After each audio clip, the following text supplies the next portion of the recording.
আজিজুল বাড়ি হেলাল, আমি আপনার মন্তব্য শুনতে চাই ইসলামী ব্যাংক নিয়ে যে কথাটি বলেছেন অ্যাডভোকেট শিশির মনি, আপনার মন্তব্য। আজিজুল বাড়ি হেলাল।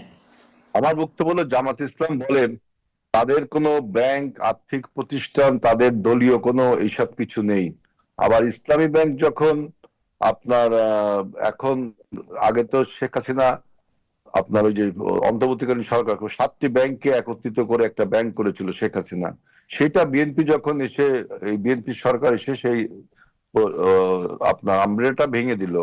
এবং দেখেন, আপনারা বারবার বলতেন যে এস আলমকে নাকি আমরা ইসলামী ব্যাংক দিয়েছিলাম। এস আলমের সমস্ত সম্পদ বাজেয়াপ্ত করা হয়েছে, সমস্ত শেয়ার বাজেয়াপ্ত করা হয়েছে এবং তার নামে মামলা হয়েছে। সুতরাং আপনাদের এই বক্তব্যটা সঠিক ছিল না ইসলামী ব্যাংক নিয়ে।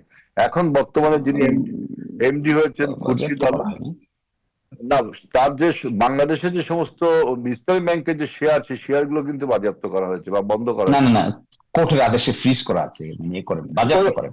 ওইটা ফ্রিজ করা আছে। তার মানে কি, আপনি তো চাচ্ছেন, আমরা তো চাচ্ছি তার সম্পদটা অন্তত দেশে বাজেয়াপ্ত করা হোক, সরকার নিক।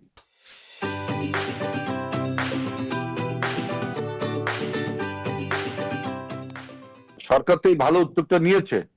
আপনারা সেটা অরিজিনাল মালিককে ফেরত দিবেন, সরকারকে কেন? অরিজিনাল যারা ছিল তার আমি অরিজিনালটা তো আপনার আপনার কোর্ট দেখবে। আপনি তো অরিজিনালটা নির্ধারণ করতে পারি না।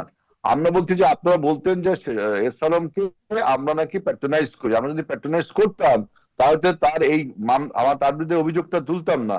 তার এই অ্যাসেটটা, অর্থাৎ এই শেয়ারটা আমরা বাজেয়াপ্ত বা স্থগিত করতাম না।